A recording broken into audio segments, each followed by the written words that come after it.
میں حیران ہو جاتا ہوں کبھی کبھی. میرے کچھ دوست ہیں جو خطیب وغیرہ ہیں کڑک والے, خطبے سے پہلے آ کے ملیں گے, السلام علیکم ورحمۃ اللہ, کیا حال چال ہے آپ کی, فیملی ٹھیک ہے, سب خیریت سے, اچھا ماشاء اللہ, چلیں ابھی خطبے کا ٹائم ہو گیا پھر بات کرتے. اذان ہوئی, کھڑے ہوئے, ان الحمد للہ نحمدہ ونستعینہ. کیا ہو گیا خطبے کے پتہ نہیں کیا ہو جاتا ہے اس انسان کو, اور خطبے کے بعد دوبارہ ہاں جی آپ خیریت سے, سب ٹھیک ہے, سب ٹھیک ہے. رسول صلی اللہ علیہ وسلم انک لعلی خلق عظیم, آپ سب سے بہترین اخلاق پر قائم ہیں. بلکہ اعلیٰ سے مراد کچھ علماء نے یہ بھی لی ہے کہ آپ اگر اخلاق ایک پہاڑ ہوتا تو آپ اس پہاڑ کے اوپر ہیں. اخلاق کا سب سے اعلیٰ مثال اعلیٰ خلق عظیم. خیر, رسول صلی اللہ علیہ وسلم کے اخلاق سے کیا ہے, نرمی سے بات کرتے ہیں, صبر سے بات کرتے ہیں, کسی سے مخاطب ہوتے ہیں تو ان کی طرف مڑ کر ان کو آنکھوں میں آنکھیں ڈال کر ان سے بات کرتے ہیں. جاہل کا جواب نرمی سے دیتے ہیں, خاموشی سے دیتے ہیں. ہر سچویشن میں اعلیٰ ترین مثال کیریکٹر کی وہ کیا ہے, ہمارے نبی صلی اللہ علیہ وسلم. ٹھیک ہے, وہ بات سب کو پتہ ہے, لیکن ان کی زبان سے جو الفاظ نکل رہے ہیں وہ ان کے اپنے نہیں ہیں. الفاظ تو اللہ تعالیٰ کے ہیں, اور اللہ تعالیٰ انسان کے کیریکٹر میں ہوتا ہے نرمی, ہیوملٹی, تواضع, نرمی سے بات کرے, محبت سے بات کرے, شفقت سے بات کرے. لیکن اللہ کا کلام جو ہے نا وہ تو اللہ کا کلام ہے. اللہ کا کلام وہ تو رب ہے. رب اپنے بندے سے ہیوملٹی کس کو دکھانی ہے, رب کو یا بندے کو؟ بندے کو. اللہ ان سے اپنے بندے سے ایسے بات کرے گا جیسے رب بندے سے بات کرتا ہے, کبھی محبت سے, کبھی غصے سے, کبھی اتھارٹی سے, کبھی دھمکی سے. اس کی مرضی وہ جیسے بات کرے. لیکن الفاظ کس کے منہ سے نکل رہے ہیں؟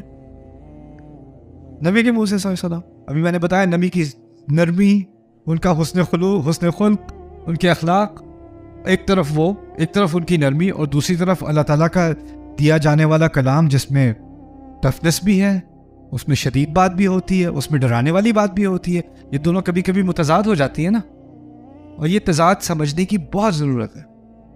دو الگ الگ چیزیں ہیں. ایک ہے ہم نے بات کیسے کرنی ہے, دوسری ہے ہم نے بات کیا کرنی ہے. حق بات کیسے کی جائے وہ نبی کا اخلاق ہے, حق بات کیا کی جائے وہ قرآن ہے. آپ کے اخلاق سے کبھی کوئی کسی کو تکلیف نہ ہو, آپ کے اخلاق سے, آپ کے اسلوب سے, آپ کی آواز کے اونچے نیچے ہونے سے, آپ کی نظروں سے, آپ کے فیشل ایکسپریشن سے, کیسی شکل بنا کے بات کی ہے, کیسے انوئے ہو کے بات کی ہے, کیسے تنزیہ بات کی ہے, یہ اخلاق کے خلاف ہے. یہ ہے بات کیسے کرنی ہے. لیکن جو بات کرنی ہے وہ بات ایسی ہے کہ جس کو باطل پسند ہے نا, اس کو آپ کی بات سن کے بہت تکلیف ہوگی. آپ جتنے بھی نائس ہو جاؤ, رسول صلی اللہ علیہ وسلم سے زیادہ نائس کوئی ہو نہیں سکتا. قریش کو نفرت ہوئی ان کی بات سے, غصہ آیا ان کی بات سے, بری لگی ان کی بات, ایسی نفرت.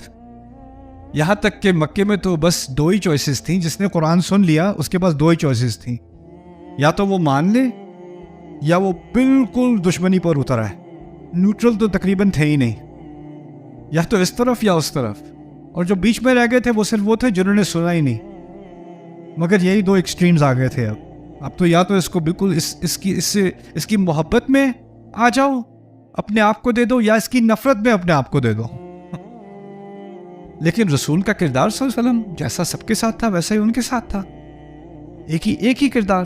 تو اس سے ہم نے کیا سیکھا کہ ہمیں اپنی بات جو واضح کرنی ہے وہ تو واضح کرنی ہے, لیکن کس اخلاق سے واضح کرنی ہے, اپنے اخلاق کو برقرار رکھنا ہے.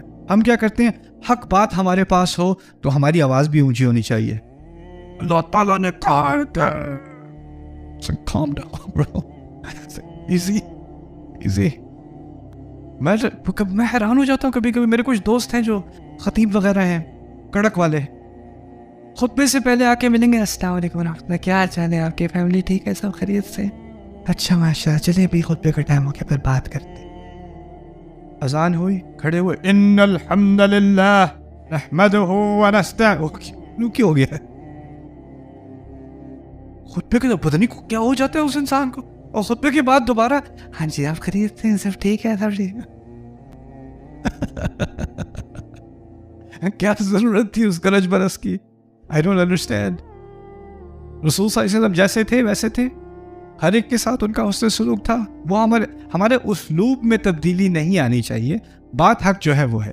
بات سے آپ کی لوگ افینڈ ہوں گے, اس میں کوئی شک ہی نہیں. بلکہ اگر آپ کی بات سے کوئی افینڈ ہو ہی نہیں رہا, کسی کو آپ کی بات بری لگ ہی نہیں رہی, تو شاید آپ کی بات میں کوئی غلطی ہے. کیونکہ جب حق بات ہوتی ہے تو پھر صبر کا امتحان ہوتا ہے.